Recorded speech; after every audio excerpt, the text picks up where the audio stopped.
Hello students, today we are going to start a new chapter, permutations and combinations. Permutations and combination start करने से पहले हम देखते हैं कि परम्यूटेशन एंड कॉम्बिनेशन कॉन्सेप्ट की नीड क्यों अराइज हुई, क्यों उसकी जरूरत पड़ी. So introduction.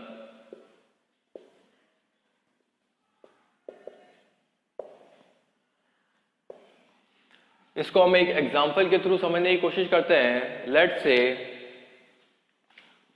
आप जेई मेन का एग्जाम देने के लिए जाते हैं. So we all know JEE main में आपके 3 सेक्शंस हैं, physics, chemistry and mathematics. Now a student can attempt this paper either by first going through the physics, then chemistry and then mathematics, or maybe chemistry first, then mathematics, or maths first.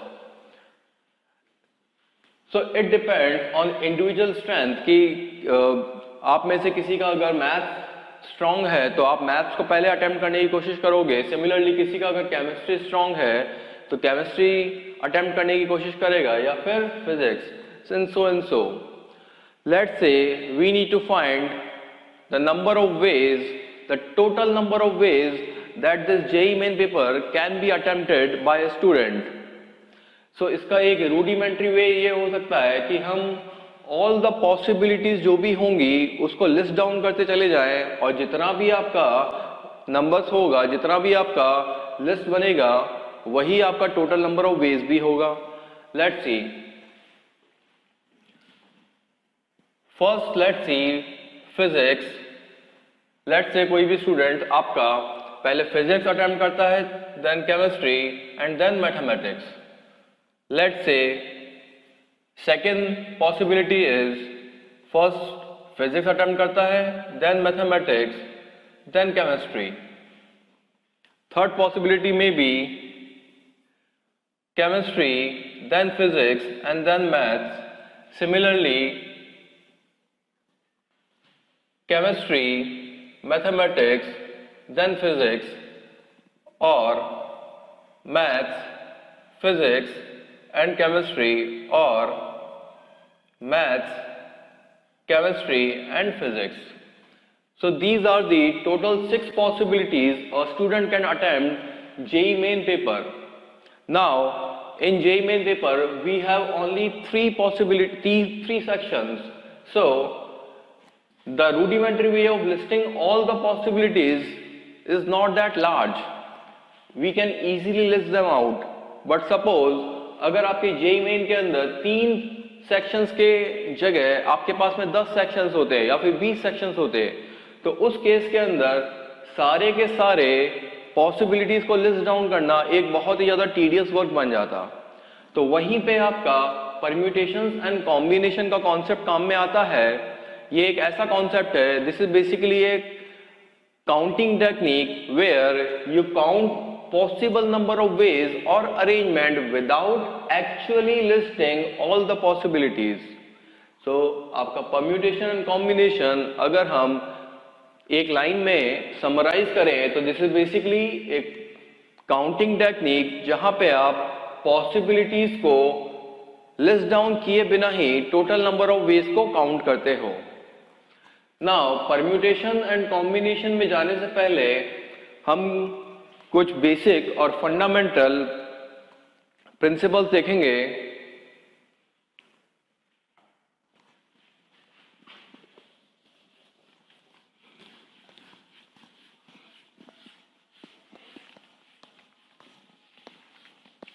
These fundamental principles will form the backbone of permutations and combination. वो आगे जाके permutation and combination के calculation के अंदर बहुत ज़्यादा काम आएंगे. वो आपके basic building blocks है. So let's go through it first.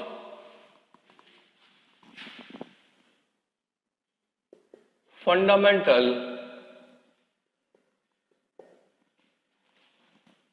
principle of counting. fundamental principle of counting. There are two fundamental principles of counting. First is your multiplication rule,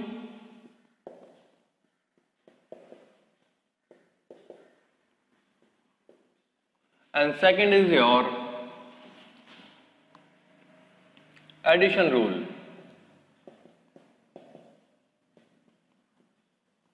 First is your multiplication rule and second is your addition rule. So let's try to understand multiplication rule.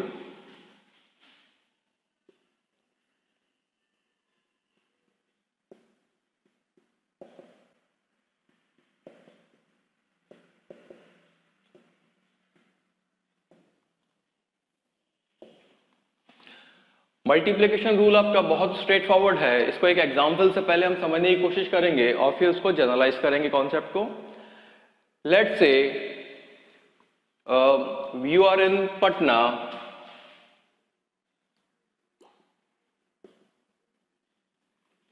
And you want to go to IIT Kanpur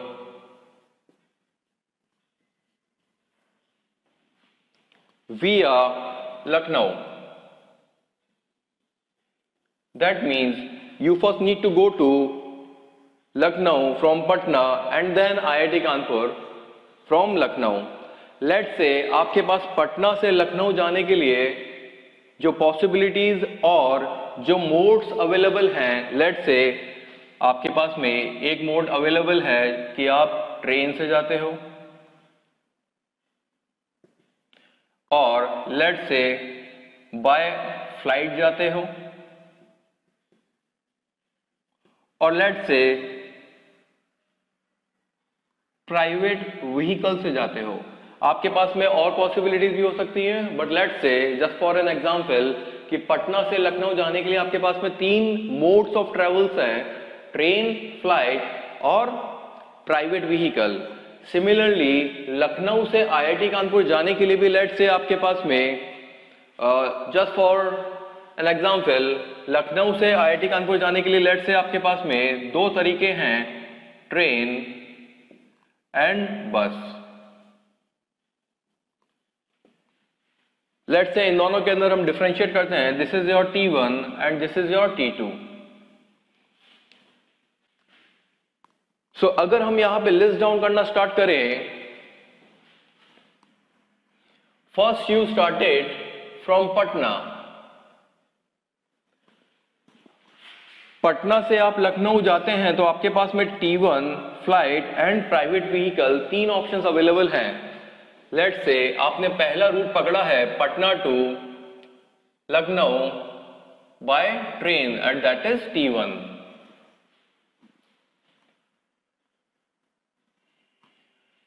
एक बार अगर आप लखनऊ पहुंच जाते हैं तो उसके बाद में आपके पास में कानपुर जाने के लिए 2 ऑप्शंस अवेलेबल हैं, ईदर ट्रेन और बस. सो यहां पे आपके पास में अगेन 2 पॉसिबिलिटीज आएंगी, ईदर ट्रेन और बस. सिमिलरली अगर हमने पटना से लखनऊ जाने के लिए फ्लाइट चूज की होती तो लेट्स से आप पटना से लखनऊ फ्लाइट से पहुंचे हैं और उसके बाद में लखनऊ से अगेन आपके पास में 2 पॉसिबिलिटीज हैं, ईदर ट्रेन और बस. सिमिलरली अगर आपने पटना टू लखनऊ अगर प्राइवेट व्हीकल ऑप्शन चूज किया होता तो पटना से लखनऊ आप प्राइवेट व्हीकल से पहुंचे, फिर उसके बाद में अगेन आपके पास में 2 ऑप्शन है, ट्रेन और बस. तो अगर हम यहाँ पे टोटल नंबर ऑफ वेज देखें पटना टू IIT कानपुर पहुंचने के, तो हमारे पास में क्या ऑप्शन निकल के आते हैं, T1 एंड T2. एक पॉसिबिलिटी ये है कि आप दोनों ट्रेन से चले जाओ, दूसरी पॉसिबिलिटी है T1 एंड B, पहले आपने ट्रेन से ट्रेवल किया देन बस से ट्रेवल किया.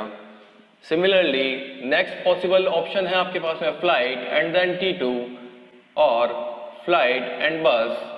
सिमिलरली यहाँ पे let's say private vehicle and T2 and again similarly private vehicle and बस. So total number of ways of reaching IIT Kanpur from Patna, to IIT Kanpur from Patna via Lucknow, we have total possible ways 6 ways. 1, 2, 3, 4, 5, 6, 6 ways. So total number of ways of reaching IIT Kanpur from Patna via Lucknow, we have total 6 ways. इसको हम एक और तरीके से भी समझ सकते हैं. लेट्स से अगर आपने T1 मोड चूज किया होता तो उसके रेस्पेक्ट में आपके पास में 2 ऑप्शन अवेलेबल थे IIT कानपुर जाने के लिए. सिमिलरली अगर आपने फ्लाइट चूज की होती तो उसके बाद में आगे अगेन आपके पास में 2 ऑप्शन अवेलेबल होते. सिमिलरली प्राइवेट व्हीकल तो आपके पास में 2 ऑप्शन अवेलेबल होते. तो total number of ways is basically equals to 3 into 2. So this is basically an example of multiplication rule. This is a fundamental principle of counting. तो इसको हम जनरलाइज कर सकते हैं.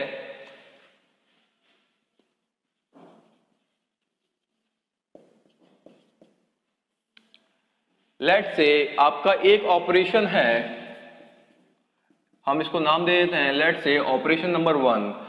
It can be done let's say in m ways, and operation number 2 can be done let's say in n number of ways. Obviously m and n आपके whole numbers हैं और natural numbers हैं. So total number of ways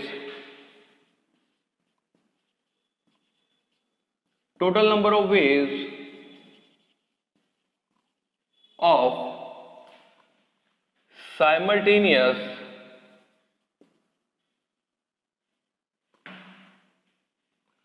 occurrence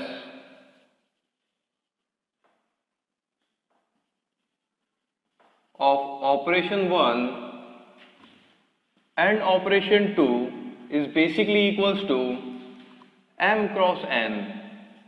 This is your multiplication rule. इसको हम for any number of operations extend भी कर सकते हैं. लेट्स से आपके पास में अगर 3 ऑपरेशन होते हैं, operation 1, operation 2 and let's say operation 3 भी आपके पास में है, और ऑपरेशन 3 को करने के लिए लेट्स से आपके पास में p वेज हैं. तो total number of ways of simultaneously occurrence of operation 1, 2 and 3 will be m into n into p. So it can be generalized for any number of operations. So this is your basically product rule or the multiplication rule.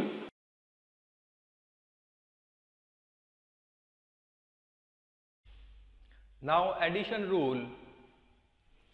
The fundamental principle of counting, addition rule says that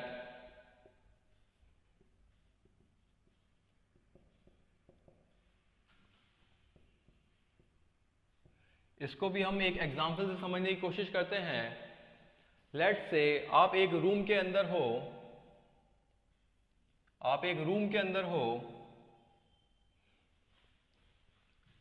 और let's say this is it's right side and this is it's left side. Let's say right side में 3 doors available हैं exit के लिए, and left side पे let's say 2 doors available हैं exit के लिए. Let's say आपको फाइंड करना है कि आप कितने तरीके से इस रूम से बाहर निकल सकते हो. That means the total number of ways of coming out of this room we need to find out. तो अगर आप यहाँ पे देखोगे, राइट साइड से आपको बाहर निकलने के लिए टोटल 3 वेज अवेलेबल हैं, एंड लेफ्ट साइड से बाहर निकलने के लिए आपके पास में टोटल 2 वेज अवेलेबल हैं. तो यहां पे हम देखेंगे total number of ways of coming out of this room is basically 2 + 3. तो अगर हम इसको प्रॉपर वर्डिंग में एक्सप्लेन करें तो हम यहाँ पे बोलेंगे, लेट्स से राइट साइड से निकलने के लिए अगर आपका 3 वेज हैं, तो राइट साइड से निकलने के लिए जो आपका ऑपरेशन है, लेट से उस ऑपरेशन को हमने ए नाम दिया है, और लेट से लेफ्ट साइड से निकलने के लिए जो आपका ऑपरेशन है इसको मैंने बी नाम दिया है।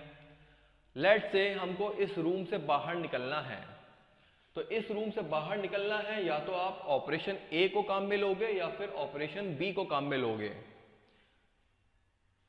Notice the word we are using the word or, either A or B, या तो आप ए चूज करोगे या फिर बी चूज करोगे। तो यहां पे आपका जो कॉन्सेप्ट काम में आ रहा है वो यहां पे और के अकॉर्डिंग चलेगा। और जब भी अगर आपका वर्ड आता है तो उसका हमेशा मीनिंग समीशन ही होता है। अगर आपका एंड आता है तो एंड का मीनिंग आपका प्रोडक्ट होता है। तो यहां पे देखोगे, अगर आपको इस रूम से बाहर निकलना है तो आपको या तो ईदर ए इवेंट चूज करना होगा, ए ऑपरेशन चूज करना होगा, या फिर बी ऑपरेशन चूज करना होगा। तो अगर यहाँ पे और वर्ड आ रहा है तो इसका मतलब है कि दोनों के दोनों वेज आपके ऐड हो जाएंगे। तो इसको अगर हम जनरलाइज करें तो लेट्स से एक ऑपरेशन 1 आपका एम वेज से किया जा सकता है, एंड ऑपरेशन 2 आपका ऐसा है जिसको आप एन वेज से कर सकते हैं। एक ऑपरेशन आपका 1 ऐसा है जिसको आप m वेज से कर सकते हैं, और ऑपरेशन 2 ऐसा है जिसको आप n वेज से कर सकते हैं। So the total number of ways of doing operation 1 और ऑपरेशन 2, माइंड द वर्ड और, ऑपरेशन 1 और operation 2, total number of veg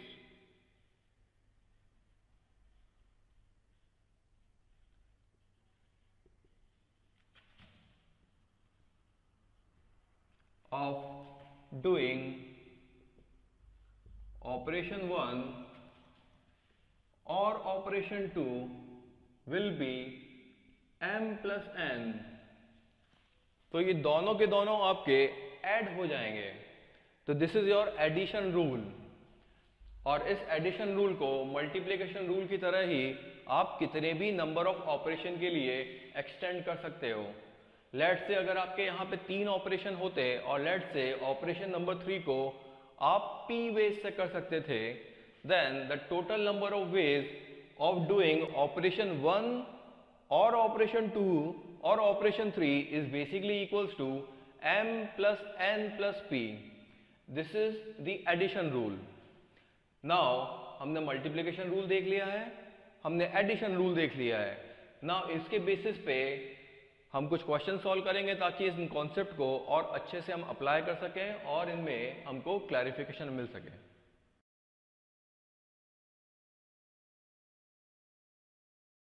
Okay, let's do some questions based on the fundamental principles of counting. Let's say the question is, find the number of ways in which 4 different books can be arranged in 4 bookshelf.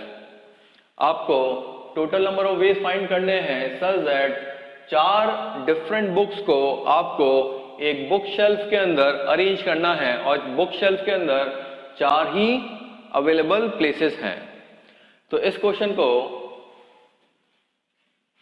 आप चाहो तो video को pause करके question को अपने से पहले एक बार अटेम्प्ट कर सकते हैं और उसके बाद में सोल्यूशन को मेरे साथ में मैच कर सकते हैं। It can have many different ways of doing it, but the answer will be the same, so please go through it.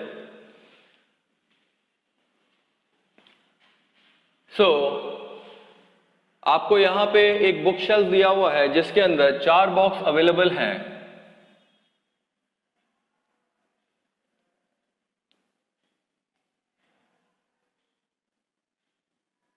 Let's say 4 box आपके अवेलेबल हैं। तो अब यहां पे देखोगे आपके पास में 4 डिफरेंट बुक्स हैं। तो इस क्वेश्चंस को और परम्यूटेशन कॉम्बिनेशन के अंदर नॉर्मली हमारे क्वेश्चन को हैंडल करने का तरीका, बेसिक रूडिमेंट्री तरीका यही होता है कि हम बॉक्स अज्यूम करके वहां पे उनको भरना स्टार्ट करते हैं, उनको फिल करना स्टार्ट करते हैं।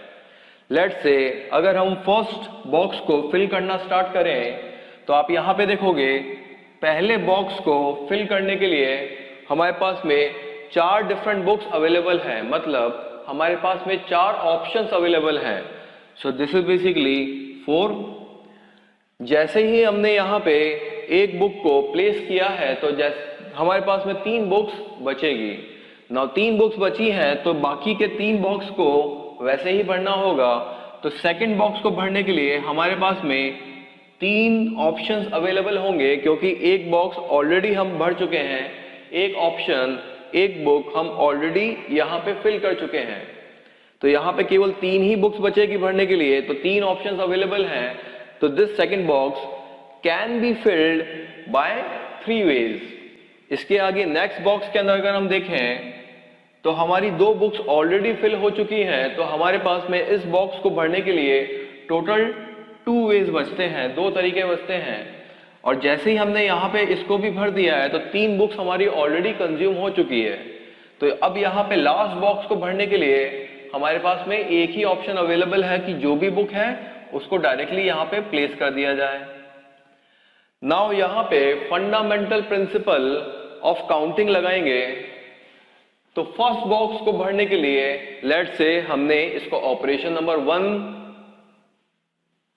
डिनोट किया है। Let's say this is your operation number 1, this is operation number 2, this is your operation number 3 and this is your operation number 4। So operation 1 can be done in 4 ways, operation 2 can be done in 3 ways, similarly third operation 2 ways and last operation 4th number is 1 ways. So total number of ways of occurrence of simultaneous occurrence of operation 1, 2, 3 and 4 will be basically equals to the multiplication of their individual ways.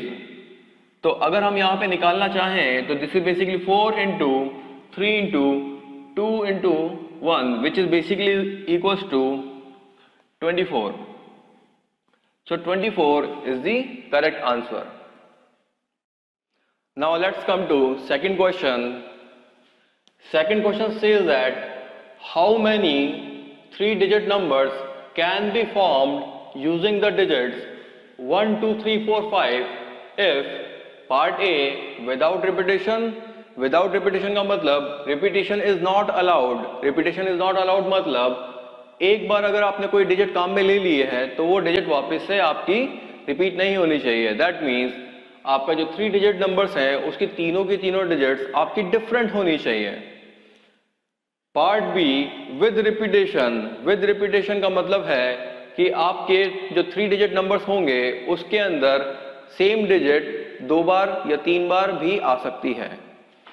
तो आप पहले video को pause करके इस question को attempt कर सकते हैं और उसके बाद में सॉल्यूशन देख सकते हो। Now let's come to the solution. When repetition is not allowed, हमको बेसिकली 3 डिजिट नंबर्स फॉर्म करना है। तो इसका मतलब हम अज्यूम कर सकते हैं कि हमारे पास 3 बॉक्स अवेलेबल हैं और इन 3 बॉक्सेस को हमको फिल करना है और इनको ऐसे फिल करना है कि हमारी गिवन कंडीशन सेटिस्फाई हो सके। तो अगर हम फर्स्ट बॉक्स को फिल करने के लिए टोटल नंबर ऑफ चॉइसेस और टोटल नंबर ऑफ ऑप्शंस की बात करें तो we have 5 digits. So 5 numbers available हैं। तो फर्स्ट बॉक्स को फिल करने के लिए हमारे पास में 5 ऑप्शंस अवेलेबल हैं। तो first box can be filled by 5 ways. Now जो डिजिट आपकी यहाँ पे फर्स्ट बॉक्स में काम आ चुकी है वो वापस से काम में नहीं आएंगी। तो इसका मतलब सेकंड बॉक्स को फिल करने के लिए हमारे पास 4 ही डिजिट बची।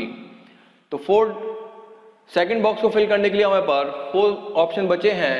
नाउ फर्स्ट बॉक्स और सेकंड बॉक्स को फिल करने के लिए हमारे पास में जो 2 डिजिट हम काम में ले चुके हैं वो डिजिट्स हमारी वापस में यूटिलाइज नहीं हो सकती है। इसीलिए थर्ड बॉक्स को फिल करने के लिए हमारे पास में सिर्फ और सिर्फ 3 ऑप्शंस ही अवेलेबल होंगे, क्योंकि इन 5 में से 2 डिजिट्स आप ऑलरेडी यहाँ पे कंज्यूम कर चुके होंगे। So the total number of 3 digit numbers which can be formed using the digits 1, 2, 3, 4, 5 if the repetition is not allowed, it is basically equals to 5 into 4 into 3. This is basically 60. Now coming to the second part, with repetition. With repetition का मतलब है कि यहाँ पे आपके digits repeat हो सकती हैं.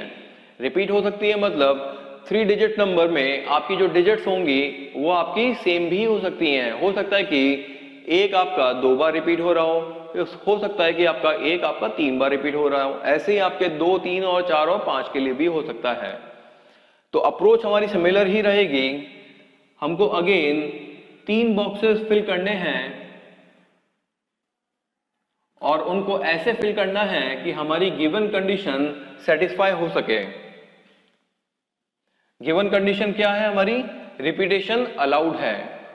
तो पहले बॉक्स को फिल करने के लिए हमारे पास में 5 चॉइसेस या फिर 5 ऑप्शंस अवेलेबल हैं क्योंकि 5 डिजिट्स अवेलेबल हैं. नाउ जो डिजिट हमारी फर्स्ट बॉक्स को फिल करने में काम आई है वो वापस से काम आ सकती है आगे वाले डिजिट्स को, आगे वाले बॉक्स को फिल करने के लिए. तो नेक्स्ट बॉक्स को फिल करने के लिए अगेन आपके पास में 5 ही चॉइस रहेंगी और सिमिलरली जो आपका लास्ट बॉक्स रहेगा उसको फिल करने के लिए भी हमारे पास में 5 ही चॉइसेस रहेंगी. So the total number of 3 digit numbers that can be formed using the digits 1 2 3 4 5 if repetition is allowed. This is basically 5 into 5 into 5. This is basically 5 to power 3. Now let's come to question number 3. How many 5-digit numbers can be formed which are divisible by 2? ऐसे कितने 5 digit के numbers हैं जो आपके 2 से divisible हैं? मतलब हमको यहाँ पे total number of even numbers निकालने हैं. 2 से डिविजिबल का मतलब इवन नंबर्स. नाउ यहाँ पे हमको पहले वाले क्वेश्चन की तरह टोटल डिजिट्स नहीं दी हुई है, जो डिजिट हमको यूज में लेनी है वो नहीं दी हुई है. तो हम सिंपली ऑल पॉसिबल डिजिट्स मानेंगे. ऑल पॉसिबल डिजिट्स हमारी 0 1 2 3 टिल 9. दैट मीन्स यहाँ पे टोटल 10 डिजिट्स हैं. टोटल 10 डिजिट्स हैं. नाउ इस क्वेश्चन को सॉल्व करने का भी सेम ही तरीका है जैसे हमने पहले वाले क्वेश्चन को किया था.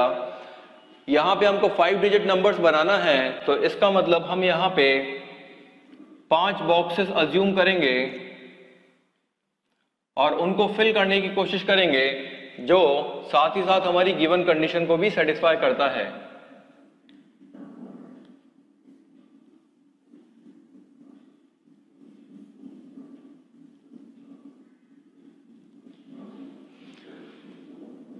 तो इस टाइप के क्वेश्चन में सबसे पहले जो क्वेश्चन में कंडीशन गिवन है उस कंडीशन को हमको फुलफिल करना है और उसके अकॉर्डिंग फिर हम इन बॉक्सेस को भरते चले जाएंगे. तो अगर हमारा ये 2 से डिविजिबल है, 2 से डिविजिबल का मतलब आपका जो लास्ट वाला जो बॉक्स है इसके अंदर क्या पॉसिबिलिटीज होनी चाहिए? यहाँ पे आपका 0 आ सकता है, 2 4 6 एंड 8 ही पॉसिबल है. अगर इन 5 डिजिट में से कोई भी डिजिट अगर यहाँ पे आती है तो आपका 5 डिजिट नंबर ऑटोमेटिकली 2 से डिविजिबल हो जाएगा. तो लास्ट बॉक्स को भरने के लिए हमारे पास टोटल 5 पॉसिबिलिटीज हैं. नाउ यहां पे हमको क्वेश्चन में कोई भी इंफॉर्मेशन नहीं दी हुई है कि यहां पे जो आपका डिजिट है 0 1 2 3 टिल 9 ये आपकी रिपीट हो सकती है या नहीं हो सकती है. ये क्वेश्चन में कहीं गिवन नहीं है. तो आप यहां पे टोटल डिजिट्स निकालना चाहते हो तो यहां पे रिपीटेशन आपके अलाउड होंगे.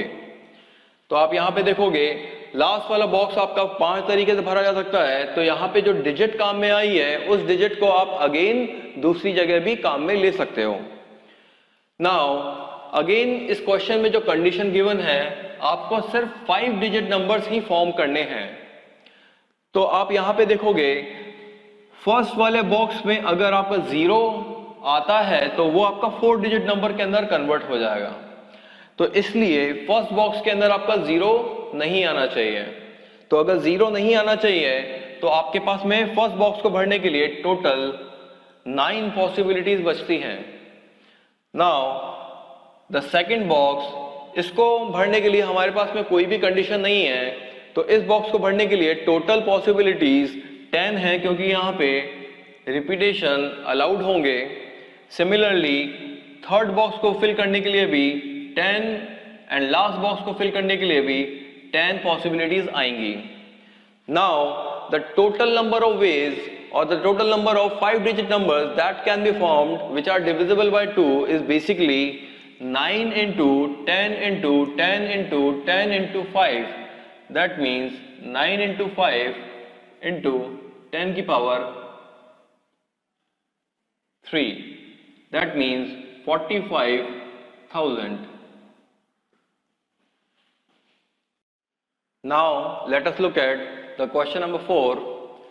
If all the letters of the word tough, T-O-U-G-H, are arranged in alphabetical order as in dictionary, then find the rank of tough.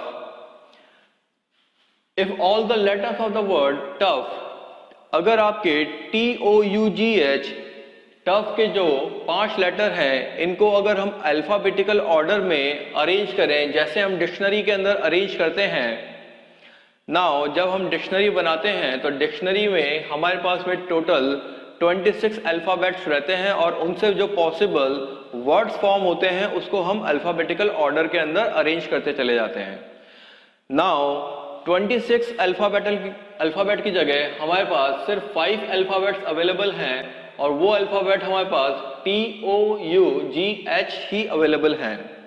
तो इन्हीं 5 को लेकर हमको वर्ड्स फॉर्म करने हैं। मीनिंग निकलता है या नहीं निकलता है उससे हमको कोई फर्क नहीं पड़ना चाहिए। क्वेश्चन में ये बोला गया है कि इनके जो लेटर्स हैं इनको अगर हम अल्फाबेटिकल ऑर्डर में अरेंज करें जैसा कि हम डिक्शनरी में करते हैं तो आपका जो टफ है वो कौन से नंबर पे आएगा। रैंक का मतलब यही है कि वो कौन से नंबर पे आपका डिक्शनरी के अंदर अपीयर होगा। अगेन आप क्वेश्चन को वीडियो को पॉज करके क्वेश्चन को अटेम्प्ट कर सकते हैं और उसके बाद में हम फिर प्रोसीड करते हैं। नाउ जो टफ के जो लेटर्स हैं इनको अरेंज करने के बाद में हमारे पास में जो डिक्शनरी आएगी उसका जो फर्स्ट लेटर होगा, फर्स्ट वर्ड होगा, जो फर्स्ट वर्ड होगा वो सबसे पहले किससे स्टार्ट होगा? वो जी से स्टार्ट होगा। सेकंड लेटर उसका एच होगा। थर्ड लेटर उसका ओ होगा। फोर्थ लेटर उसका टी होगा एंड द लास्ट लेटर उसका यू होगा। This is the first word of our dictionary that is formed by arranging the letters of the word tough. Similarly second वाले word को भी हम निकाल सकते हैं। ऐसे करते करते हमको टफ तक पहुंचना है और टफ का जो नंबर होगा, जो जितने नंबर पे वो आ रहा होगा वही उसका रैंक होगा। तो हम यहाँ पे देखते हैं कि कैसे टफ तक पहुंचा जाए। तो टफ तक पहुंचने के लिए हमको देखना होगा कि उससे पहले कितने आपके पास में वर्ड्स अवेलेबल हैं। तो अगर हमने फर्स्ट पोजीशन पे जी को फिक्स कर दिया है तो हमारे पास में अब ऑप्शन अवेलेबल हैं वर्ड बनाने के लिए। 4 प्लेसेस अवेलेबल हैं और 4 बॉक्सेस अवेलेबल हैं। इन बॉक्स को फिल करना है तो इस वाले बॉक्स को फिल करने के लिए हमारे पास में 4 चॉइसेस अवेलेबल हैं। इसके बाद में जो नेक्स्ट होगा उसको फिल करने के लिए 3 चॉइसेस अवेलेबल हैं। इसके बाद में 2 चॉइसेस अवेलेबल हैं और इसके बाद में 1 चॉइस अवेलेबल है। तो अगर आपकी डिक्शनरी में पहला लेटर जी है तो उसको लेकर टोटल नंबर ऑफ वर्ड्स जो बनेंगे वो 4 into 3 into 2 into 1 that means 24 बनेंगे। 24 ऐसे वर्ड्स होंगे जिसका फर्स्ट लेटर आपका जी होगा। सिमिलरली अगर हमारा सेकंड लेटर एच होता है सेकंड लेटर अगर हमारा सिमिलरली अगर हमारा फर्स्ट लेटर G की जगह H होता है, G की जगह अगर H होता है, तो उस केस के अंदर भी आपके जो टोटल नंबर ऑफ वर्ड्स बनेंगे वो भी similarly 4 into 3 into 2 into 1, that means 24 words ऐसे होंगे जिसमें H लेटर आपका फर्स्ट वाले प्लेस पे आ रहा होगा। सिमिलरली थर्ड केस देखा जाए तो थर्ड केस के अंदर O जो लेटर है वो हमारा फर्स्ट प्लेस पे आएगा। अगेन अगर O हमारा फर्स्ट प्लेस पे आता है तो इसको लेकर जो टोटल नंबर ऑफ वर्ड्स बनेंगे वो 4 into 3 into 2 into 1, that means again 24। Now इसके बाद में फोर्थ केस के अंदर हमारा फर्स्ट लेटर T अपीयर होगा, उससे पहले G, H and O letters आपके फर्स्ट प्लेस पे कंज्यूम हो चुके होंगे, तो उसके बाद में हमारा T लेटर आता है। नाउ T लेटर आ गया तो उसके बाद में हमको देखना है कि नेक्स्ट पॉसिबिलिटीज क्या होंगी। तो अगेन यहाँ पे 4 प्लेसेस बचे हैं वर्ड बनाने के लिए। तो अगर हमारा T यहाँ पे कंज्यूम हो गया है तो इसके बाद में सेकंड प्लेस पे अगेन G से स्टार्ट होगा, बट हमको यहाँ टफ तक पहुंचना है तो वो लेटर पहले आ जाएगा। तो यहाँ पे T अगर आपका फर्स्ट प्लेस पे आ गया है तो सेकंड प्लेस पे तो आपका सेकंड प्लेस पे लेट से हमने G को फिक्स कर दिया है। अगर सेकंड प्लेस पे G को फिक्स कर दिया है तो फर्स्ट प्लेस पे T एंड सेकंड प्लेस पे G को रखकर टोटल पॉसिबल वर्ड्स जितने पॉसिबल हैं वो हैं, इसको हम 3 तरीके से फिल कर सकते हैं, इसको 2 तरीके से और इसको 1 तरीके से।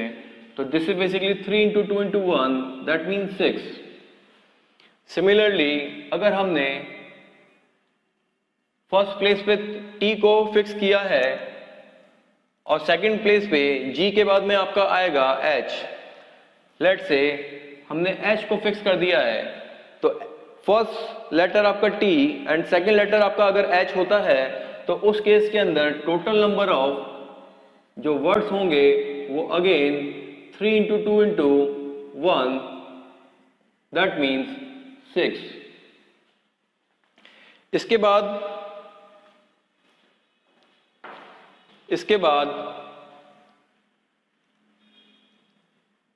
लेट से फर्स्ट हमारा T है, G ऑलरेडी हमारा कंज्यूम हो चुका है, H भी हमारा कंज्यूम हो चुका है, इसके बाद में ऑप्शन आता है O। नाउ टफ के अंदर O हमको सेकंड प्लेस पे चाहिए तो दिस इज एक्सेप्टेबल।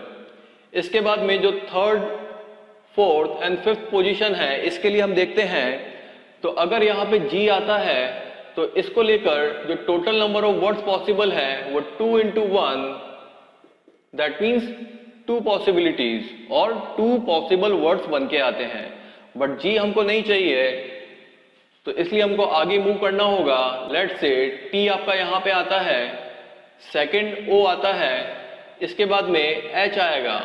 अगेन हमको H यहाँ पे नहीं चाहिए तो हमको देखना पड़ेगा कि कितने वर्ड्स बन सकते हैं।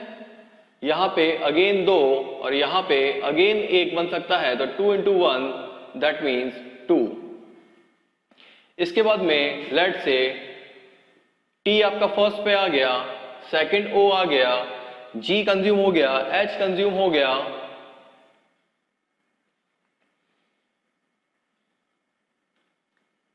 G कंज्यूम हो गया, H कंज्यूम हो गया। इसके बाद में आपकी ऑप्शन आती है U की, थर्ड पोजीशन पे U आएगा। अगर थर्ड पोजीशन पे U आ गया तो हमारा TOU ऑलरेडी कंप्लीट हो गया है। U आने के बाद में फोर्थ पोजीशन पे अगर हम अल्फाबेटिकल ऑर्डर में चलते हैं तो G और H में से G पहले आएगा, G पहले आता है तो हमको G भी यहाँ पे चाहिए और लास्ट पॉसिबल H बनता है। तो अगर हमको टफ का रैंक निकालना है तो इस वर्ड से पहले जितने भी आपके टोटल वर्ड्स बन रहे हैं वो हमको काउंट करना होगा। तो rank of tough is basically 24 plus 24 plus 24 24 24 24 plus 6 plus 6 plus 2 plus 2 and उसके बाद में आपका लेटर टफ। तो दिस इज बेसिकली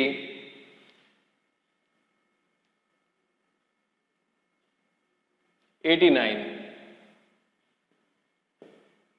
सो हमारा टफ इस डिक्शनरी में 89th रैंक पर आएगा। इस टाइप के काफी क्वेश्चंस आपके जेई में आते हैं, तो सबका कॉन्सेप्ट ऐसा ही होगा, सिमिलर कॉन्सेप्ट लगेगा। तो अगर ऐसा क्वेश्चन आता है तो आप क्वेश्चन अटेम्प्ट कर सकते हैं।